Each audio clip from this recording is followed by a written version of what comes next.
Hello बच्चों, let's read this question. The question says, benzene sulfonic acid is a stronger acid than benzoic acid. Explain. बच्चों इस question में बोला गया है कि जो बेंजीन सल्फोनिक एसिड होता है वो एक स्ट्रॉन्गर एसिड होता है as compare to benzoic acid. इसका रीजन बताइए क्यों ऐसा होता है। तो फर्स्ट ऑफ ऑल बात करते हैं इस क्वेश्चन के की कॉन्सेप्ट के बारे में। इस क्वेश्चन के की कॉन्सेप्ट के बारे में, और इस क्वेश्चन का की कॉन्सेप्ट क्या होगा। Acidity acidity is directly proportional to stability of conjugate base. acidity is directly proportional to stability of conjugate base। यही इस क्वेश्चन का क्या है बच्चों, की कॉन्सेप्ट। यही क्या है बच्चों इस क्वेश्चन का की कॉन्सेप्ट, कि जो एसिडिटी होती है कि कौन स्ट्रॉन्गर एसिड है कौन कम हमारा एसिडिक है, वो किस चीज पर डिपेंड करती है। वो डिपेंड करती है कॉन्जुगेट बेस की स्टेबिलिटी पर। मान लीजिए कोई एच ए एसिड है, जब ये H प्लस को लूज करेगा माइनस H प्लस, तो ये कन्वर्ट हो जाएगा एक नेगेटिवली चार्ज एनायन के अंदर, जिसको हम बोलते हैं कॉन्जुगेट बेस। अगर ये कॉन्जुगेट बेस स्टेबल होगा तो फॉरवर्ड डायरेक्शन में रिएक्शन इजीली प्रोसीड हो जाएगी। तो हम बोलेंगे कि जो एच ए है वो स्ट्रॉन्गर एसिड है। इसलिए बोला जाता है जो एसिडिटी होती है वो डिपेंड करती है directly upon the stability of conjugate base. तो हम क्या करेंगे बच्चों, बेंजीन सल्फोनिक एसिड और बेंजोइक एसिड में से H प्लस निकाल के देखेंगे। जिसका कॉन्जुगेट बेस स्टेबल वही क्या होता है, ज्यादा एसिडिक होता है। तो होता क्या है, अगर हम बेंजीन सल्फोनिक एसिड की बात करें, बेंजीन सल्फोनिक एसिड, बेंजीन, हमें क्या मिला था, बेंजीन सल्फोनिक एसिड और बेंजोइक एसिड। तो इन दोनों की बात करते हैं। बेंजीन सल्फोनिक एसिड इसकी बात करते हैं पहले। बेंजीन सल्फोनिक एसिड क्या होता है, यहाँ बेंजीन रिंग से SO3H ग्रुप अटैच होता है।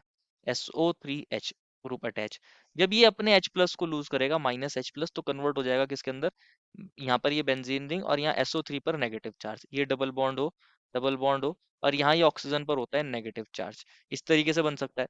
दूसरा है बेंजोइक एसिड। बेंजोइक एसिड क्या होगा, बेंजीन रिंग पर COOH ग्रुप।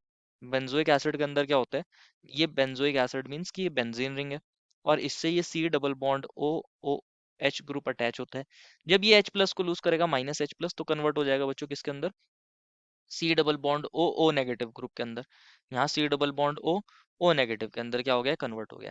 अब यहाँ पर अगर आप देखोगे, यहाँ पर हम क्या करेंगे, यहाँ बेंजीन रिंग तो दोनों में कॉमन है, तो स्टेबिलिटी डिपेंड करेगी SO3 नेगेटिव ग्रुप पर और COO नेगेटिव ग्रुप पर। इन दोनों को उस वे में डिफाइन करेंगे। इसके अंदर क्या हो सकता है बच्चों, ये नेगेटिव इधर जा सकता है और ये इधर मूव कर सकता है बॉन्ड। तो यहाँ रेजोनेंस देखने को मिलेगा, ये डबल बॉन्ड O में कन्वर्ट हो जाएगा, ये O नेगेटिव, ये डबल बॉन्ड O, और ये हमारी बेंजीन रिंग, ये हमारी बेंजीन रिंग।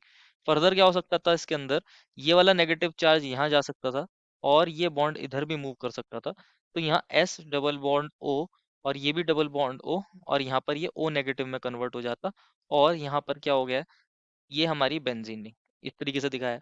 तो यहाँ पर क्या हो रहा है, तीन ऑक्सीजन एटम, तीनों क्या है, बहुत ज्यादा इलेक्ट्रोनेगेटिव है, और नेगेटिव चार्ज इन तीनों पर आ रहा है। इक्विवेलेंट रेजोनेंस हो रहा है, एक जैसे रेजोनेटिंग स्ट्रक्चर्स बन रहे हैं, तो इसको बोलते हैं इक्विवेलेंट रेजोनेंस। तीन इक्विवेलेंट रेजोनेटिंग स्ट्रक्चर है। वहीं अगर हम CO नेगेटिव ग्रुप की बात करें, तो इसके अंदर अगर ये इधर मूव करे तो ये इधर मूव कर सकता है। इसके अंदर आप इस तरीके से दो इक्विवेलेंट रेजोनेटिंग स्ट्रक्चर्स बना सकते हो। यहाँ पर ये CO नेगेटिव और ये डबल बॉन्ड हो। बेंजीन रिंग तो कॉमन है, अब हम ऊपर वाले ग्रुप को चेक करेंगे।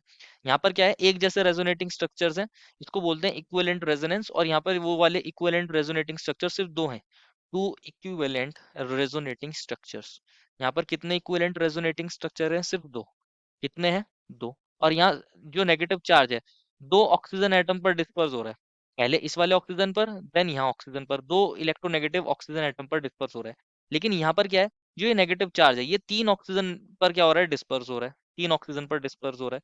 तो यहाँ जो नेगेटिव चार्ज का डिस्पर्जन है, यहाँ आप बोल सकते हो कि जो नेगेटिव चार्ज का डिस्पर्शन है, यहाँ पर मोर है, यहाँ पर मोर नेगेटिव चार्ज डिस्पर्शन, जो नेगेटिव चार्ज है वो डिस्पर्स ज्यादा हो रहा है। डिस्पर्स मीन्स कि वो यहाँ पर बहुत ज्यादा डिस्पर्स हो रहा है। यहाँ हमारे तीन तीन एटम के पास है, लेकिन यहाँ पर सिर्फ ओनली टू एटम्स के ऊपर क्या हो रहा है, नेगेटिव चार्ज डिस्पर्स। और यहाँ पर तीन इक्विवेलेंट रेजोनेटिंग स्ट्रक्चर्स भी हैं, तीन एक जैसे equivalent resonating structures, equivalent resonating structures, three equivalent resonating structures. Equivalent resonating structures भी ज्यादा, और जो नेगेटिव चार्ज है वो मोर डिस्पर्स भी है, ज्यादा डिस्पर्स भी है। इसलिए ये मोर स्टेबल होता है। ये जो कॉन्जुगेट बेस है, ये जो कॉन्जुगेट बेस है ये मोर स्टेबल होगा।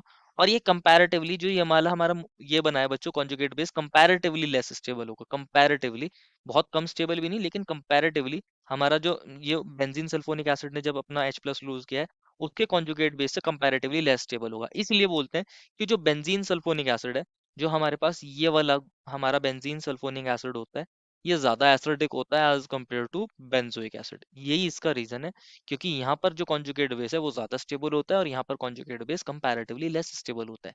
तो यही पूछा गया था reason for acidity, why benzene sulphonic acid is more stronger, so this is the reason, the stability of conjugate base. This is the final answer. I hope you understood it well and best of luck.